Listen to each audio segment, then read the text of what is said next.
So right now, I'll be posting a sample announcement. Okay? Para po makita ninyo. Microsoft Certified Fundamentals. Okay? So dito po siya. Indicate lang ako ng color. For example, I'll select this one. Okay. Microsoft Certified Fundamentals. Okay, so welcome.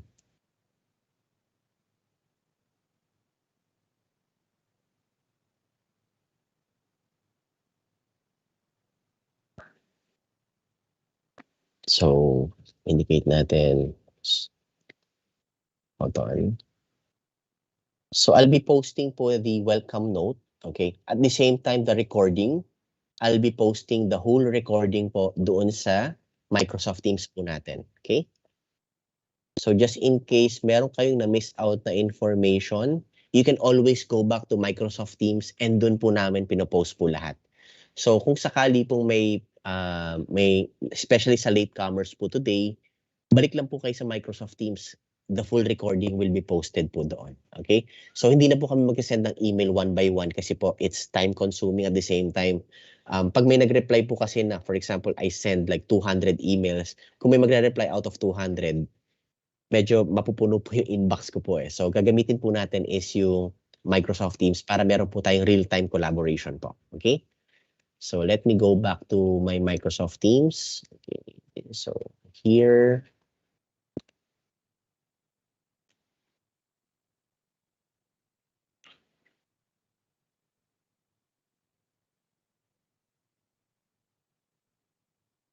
Okay. So, nag-send na po ako ng invitation to our 41 participants. The rest, the remaining 40 plus, marireceive nyo po yung invitation around lunchtime. Kasi sa listahan ko po, yung unang listahan ko po nasa 40 plus. Then yung 89, kanina ko pong umaga nakuha yung complete list. So, I'll be sending it around lunchtime. Okay? So, ito po yung marireceive po ninyo. At the same time, around lunchtime as well, ipopost ko rin po dito yung link sa video tsaka yung code po natin, yung redeem code. Dito ko rin po ilalagay. So just in case na na-miss out nyo yung redeem code and yung complete video, dito po namin ilalagay lahat for the benefit of, for your benefit, para at least you can always go back and watch and rewatch the video just in case. No? Then at the same time, we'll be creating a specific channel, Azure channel and Microsoft 365 channel. Ibi-base po namin ito sa sinagutan nyo pong Excel sheet, yung share ko Excel sheet today. So kung ano po yung nilagay nyo po dyan, whether it's Azure or Microsoft 365, doon po namin kayo ilalagay na channel. Para yung discussion natin hindi magulo. For example, yung Azure discussion, it will be remain on Azure. Microsoft 365 discussion will remain Microsoft 365 discussion. Para wala pong nagmi-mix ng information. Okay?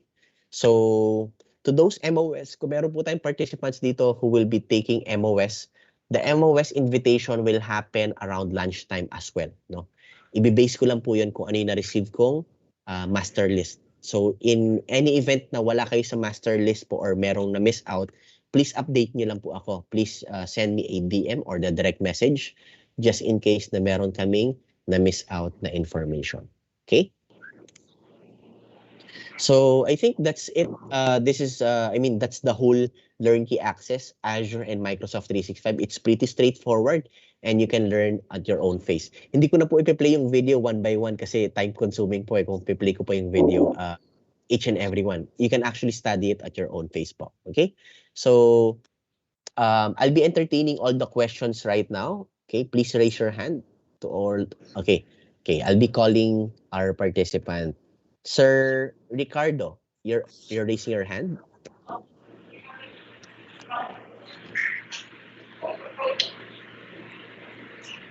Okay, wala yata si Sir Ricardo. Sir Almadin? Sir Francis, good morning, sir. Good morning, sir. Good morning po. I have two questions, sir, about what Ma'am Squadro said during our last session, that only central office personnel will get Azure. Okay. Yan yung una, sir. So, kasi may mga nag-option ko kasi ng Azure. I am also interested with Azure. but I have changed it to Microsoft 365. Right now, with Geometrics, nag-click ako ng Microsoft 365 a while back, and nawala na yung option ko to go to get into Azure. Is that really normal, sir? Okay, sige po. As mentioned kanina, sir, no, I don't know if you were able to catch up no sa session namin earlier. Ang sinabi ko po is before selecting a specific training program, you need to be decisive about the training program. Because the moment that you've selected Microsoft 365, it will be locked to Microsoft 365 and the Azure option will be out. Okay? Yan lang, sir. Thank you. Okay, yes po. Then if you selected naman po vice versa, for example, you've selected Azure, automatic the Microsoft 365 option will be out po. Okay? Okay. Sige po. Yeah. Naglalak po siya sa system, no? Automatic naglalak po siya. Okay? So, thank you, Sir Almadin, for your question. Sir Ryan, you're raising your hand, Sir Ryan.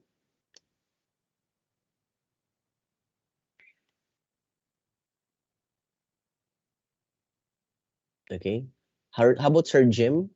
Sir Jim and Sir Ryan, you're raising your hand. Sir Ricardo, Sir Jim, Sir Ryan. Yes. Jim yep. po. Sir Jim, go.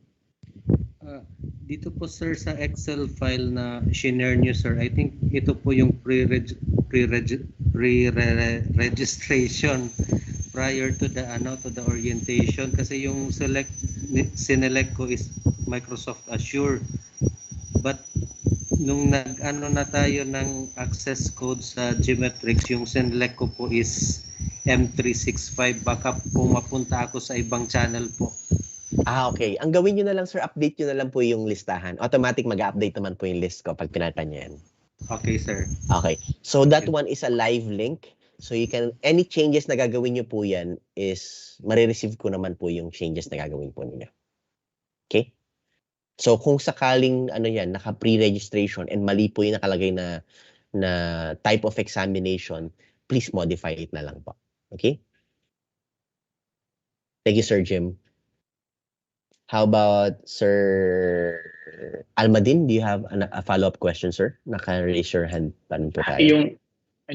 Inanggal ko na, sir. Okay na po. Sige po. Sige. Lastly, Sir Ricardo, you're raising your hand.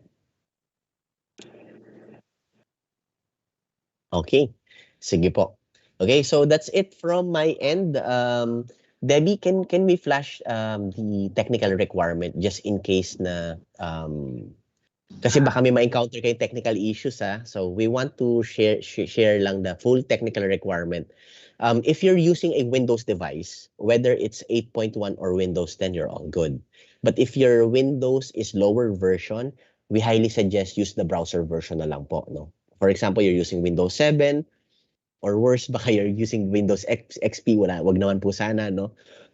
If you're using those kinds of platform, you can use the browser version of Geometrics, no, just in case. But if you're using Windows 8.1 or higher, you can use the app version of Geometrics LearnKey. Okay. What's the internet speed? As mentioned, 5 Mbps. No. Deb, can you share your deck, your PowerPoint deck? Sure, Debbie. Sharing, sir. Wait po. Sige. Thank you. Thank you.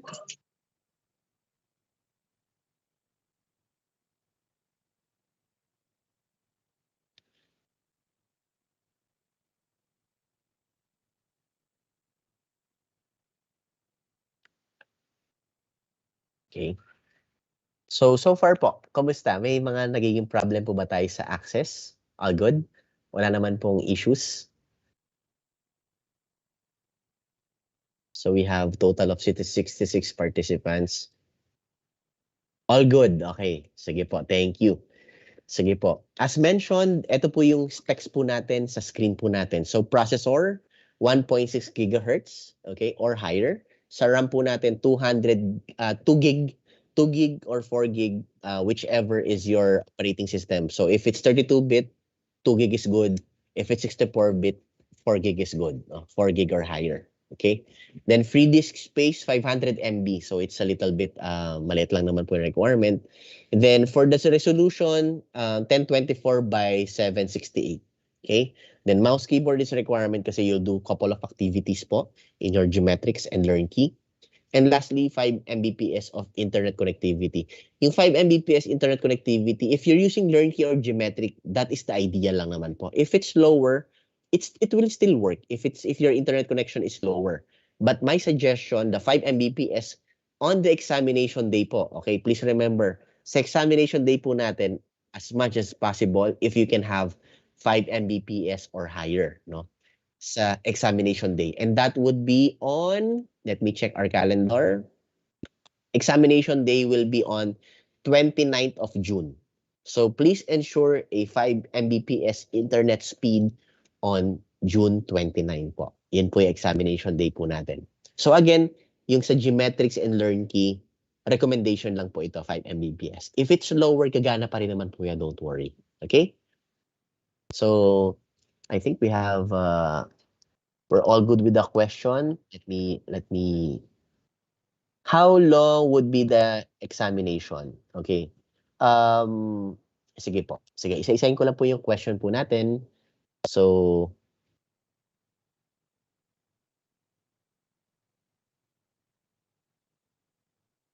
okay.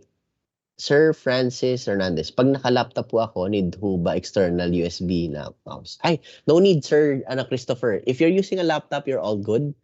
Just make sure on your laptop, kung lahat ng keys natin within your laptop gumagana po, no? Sometimes kasi pag may mga like minsan nagkakaroon ng mga functionality na error yung laptop natin na hindi gumagana yung certain keys. Pag hindi gumagana, you can use an external keyboard or external mouse. Pero if your touchpad is good, your keyboard is good, no need to have external mouse and keyboard, no? Kung gumagana po yung laptop natin ng maayos, okay? So thank you for your question, Sir Christopher. Next is Sir, nakita po yung name kanina dun sa MCF channel, though di ko po nakita sa channel. Okay, don't worry Sir Eric. Currently, in-invite ko pa lang po kayo sa MCF Microsoft Teams. We haven't invited you to the channel. Later, pag natapos yung master list, inaantay ko po muna matapos yung master list, yung updates, no? After this webinar, yung master list, i-download ko na po yun. Then tsaka po ako mag-i-invite kasi inaantay ko po yung master list based on the update of our participants today. Okay? So, expect the invitation maybe around lunchtime or after lunch, Sir Eric. Okay? Next is coming from Sir Johnny Line or Johnny Lin. Okay? How long po ang search exam? The examination is roughly an hour. The examination proper po. 1 hour lang po yan. Okay? You need to finish the examination within that 1 hour period. Next is, Geometrics din po ba ang app na gagamitin for the examination? Thank you for your question, Sir Almadin. For the examination, Google Chrome po tayo. Browser lang po ang gagamitin po natin, no, for the examination. It's a web-based examination po. Real time. Okay? Hindi po geometrics. Geometrics will only be used for the mock test. Okay? So mock test. Ibig sabihin po yung practice test na po. Okay? Doon lang po gagamitin geometrics. But the actual test will happen po in a browser. Isasend po namin yung link po sa inyo directed to your email. Via email po yung examination. Doon po sinesend po yung exam. Via email na po yan. Hindi na po via ano po yun. Hindi na po via Microsoft Teams. Kasi personal po. Kasi individual link po yung marireceive po ninyo eh. Okay? How many items po yung sa test? If I'm not mistaken, it's 35 items, if I'm not mistaken. So, but again, it might vary. Kasi hindi ko naman po alam yung lumalabas sa examination po eh. The last time I checked, ang lumalabas is 35 item test. Okay? Browser po, pero may detection po nag-open ng, yes, correct Sir Eric. Naka-browser based kayo, pero po naka-virtual machine po yon. So, madedetect po ng system pag nag-open po kayo ng ibang application. Okay? So, there's a tendency na pag nag-open kayo ng ibang application like geometric during the actual test, pwede po kayo ma-drop sa examination and possible po mag-auto-fail po kayo sa exam. Okay? Next. Yeah, good luck everyone. Thank you, Grace. Bakit po sinasabi I'm done with the glossary June 13 po? Ngayon lang naman po ako nag-open. Don't worry naman po sa glossary. Sa glossary po natin, it's just a reference material po, no, that you can use anytime. Okay? So, ang importante po diyan are the videos and content. Okay? May kilager ata Sir Eric. Okay. Next is what's the type of question, okay, for the examination? Thank you for your question, Sir Janilay. To be honest, I don't know ano lalabas sa exam po. I'm not I'm not the one who's creating the examination. The examination is it's a system generated po, no. So pwede po multiple choice, pwede pong select all that applies. So depende po talaga eh, or drag the following that applies. So depende po eh, hindi po siya. Pero Sir Francis, may practical exam po ba? Like hands-on na like may papagawa sa'yo? Yung mga ganun. Wala po. Okay. Po. Good. Pag Okay. MCF ang examination po, basta MCF na examination, majority are what do you call this? Objective type, no? Objective type po siya. Meron siyang like select all that apply. Parang it's like you taking the board exam, parang ganoon yung dating. Select all that applies, which is not the best practice, or parang gano'n, select all that applies, para multiple choice thing, and random po siya eh. Pero wala siya kagaya ng MOS. Yung MOS po kasi, ibang exam. Ang MOS po kasi, it is designed as a practice-based exam, which means, o-open yung Word natin, Excel or PowerPoint, and gagawin natin yung actual request ng system doon sa Excel sheet po natin or sa Word file po natin. Ganun po sa Word, Excel, PowerPoint, or even Access or even Outlook. Pero pagdating po sa Microsoft fundamentals, hindi po siya ganun. Iba po yung approach niya. Ano po siya? Objective type po. Okay. Don't worry po. Lahat po ng question ninyo about the examination, I know you're all excited. All your question about the examination, we have an orientation. Let me share my screen. Basta i-follow nyo lang po yung calendar po natin kasi isi-send ko po itong calendar sa chat group po natin sa Microsoft Teams po.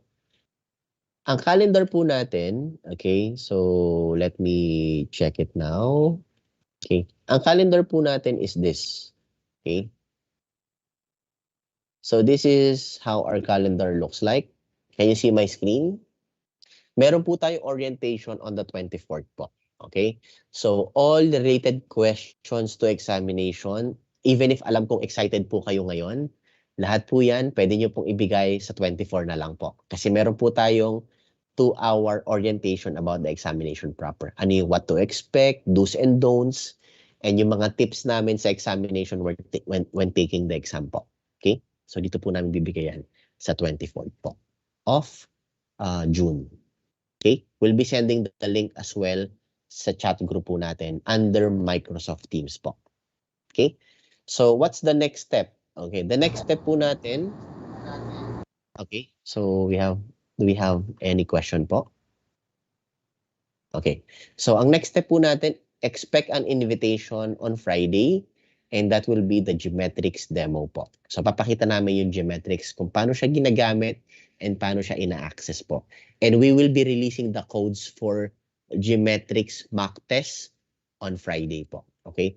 The reason why iniisa-isa namin para hindi po kayo malito. Okay? So today hanggang Thursday up to Friday, pwede po kayo mag-learn key. No? Pero sa Friday po, magre-release po kami ng tinatawag na geometrics. Ito po yung mock test. Then starting Friday onwards, you can do Saturday kung may free time kayo or maybe Sunday. Pero preferably po, Monday to Wednesday po, yun po yung mock test po natin. So pwede kayo mag-practice ng examination po ninyo about Azure or Microsoft 365 po. Okay? Then on Friday, meron po tayong orientation ng examination. After the orientation, pwede po kayo mag-proceed ng geometrics. Then sa Monday, pwede ulit kayo mag-geometrics sa 28. Now, just in case na may ma-miss kayong information, pwede naman po kayong bumalik sa LearnKey. Okay? Your access for LearnKey is still up till December 31 po. So, naka-up po yan. Sa Geometrics naman po, naka-up yung access nyo till December 31 as well. Pero mag-i-end po siya whichever comes first. What do I mean?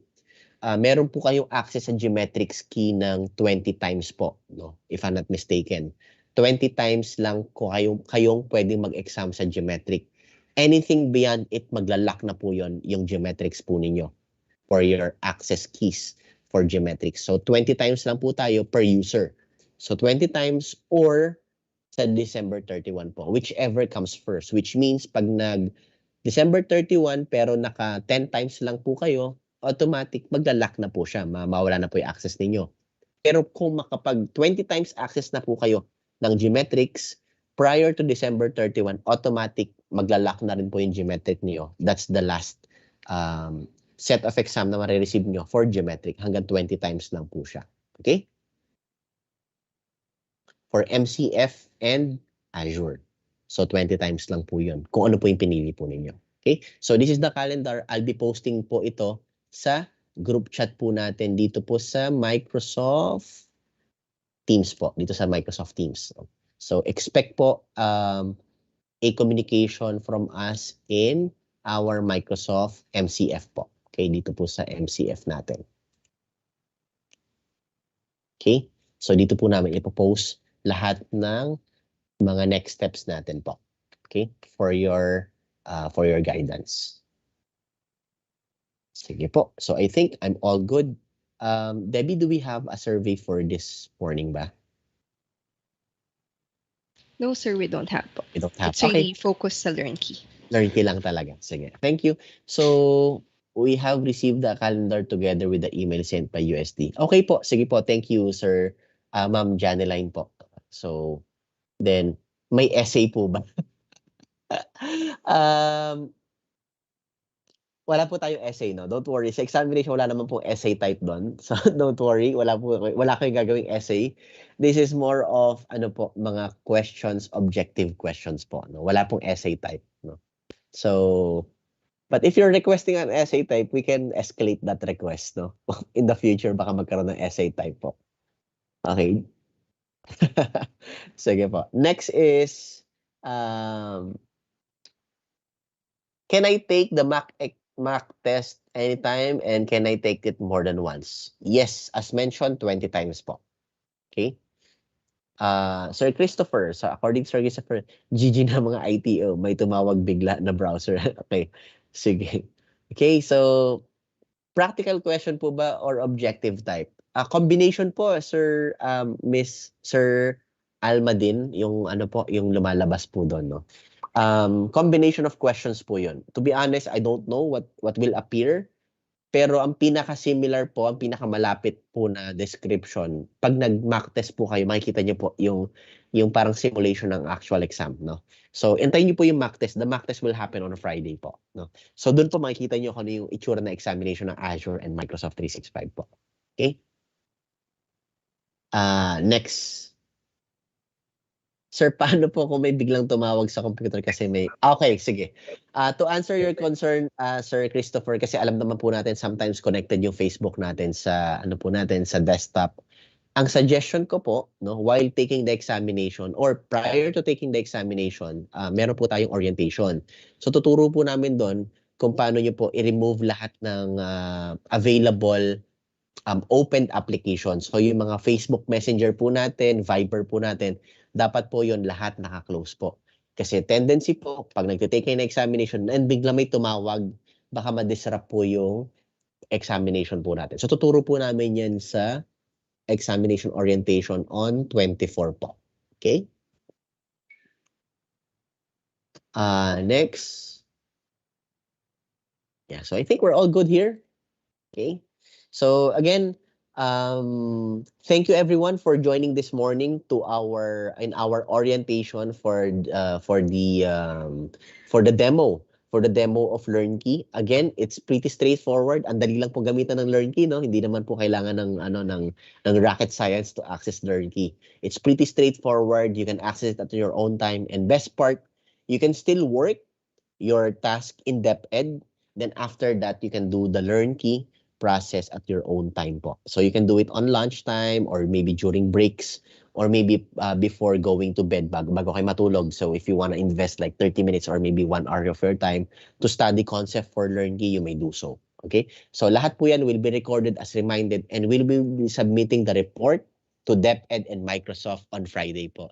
So I suggest, gawin nyo na po yan pag meron po kayong free time. Okay? Huwag po tayong mag-rush sa Thursday or Friday pa lang po. Kasi po, kung ano po yung nakuha naming screenshot ng ang cut-off po namin po kasi is Friday 12 in the afternoon. So kung ano po yung na-capture namin ng Friday in the afternoon, yun po yung submit namin kay DepEd and Microsoft po. Okay? So, second dose ng vaccination. Don't worry, meron po tayong recording, Sir Richard. Don't worry. May recording po yun. Ipopost po namin yung recording po sa ating group chat. Okay? So, wala po may iwan po sa atin. Meron po tayong recording at the same time, ipopost po namin yung access keys po ninyo. Okay? Sige po. My most sought after time, free time. Thank you, Sir Christopher, for highlighting that one. No? So, I feel you, sir. I feel you dyan sa part na yan. Okay? So that's it from my end. Anything to add, Sir Joseph, or maybe from our administrators? And same goes with Grace. If you have anything to add, I'm giving the floor na po to you po. I'm all good, especially the side of Audentes. We were able to give the access keys and we'll be sending the invitation for our group chat in Microsoft Teams later po. Okay? So, thank you everyone. Okay, so kung meron pa po kayong mga question or clarification, sa group chat na lang po tayo. Okay, sa group chat natin in Microsoft Teams. Okay, please check your email around after lunch. Makikita niyo po yung invitation po namin doon po. Okay, so good luck everyone. So, please study all the concepts. Sana po wala kayong ma-miss out sa mga concepts po ninyo. You can check it out day in, day out po. At the same time on your free time. So, thank you and have a great morning. So, kita-kita po tayo sa group chat po natin via Microsoft Teams. Nandun po yung team namin, yung buong team namin nandun po kami. So, you can always ask questions or any clarification po. Okay? So, Teacher Mardy, okay, back to you. Okay, so thank you very much, Sir Francis. And thank you po sa lahat ng ating Division and Region ITO sa inyong active participation sa araw na to. Sana po marami po kayong natutunan. And again, if you have questions, just po feel free to visit our Teams group. And nandun po lahat ng support na kakailanganin nyo. So once again, I am Mardy Quaresma and ito po ang ating Microsoft Certified Fundamentals Learn Key demonstration. Have a good day po, stay safe and take care. Thank you. Thank you po. Thank you. Thank you po.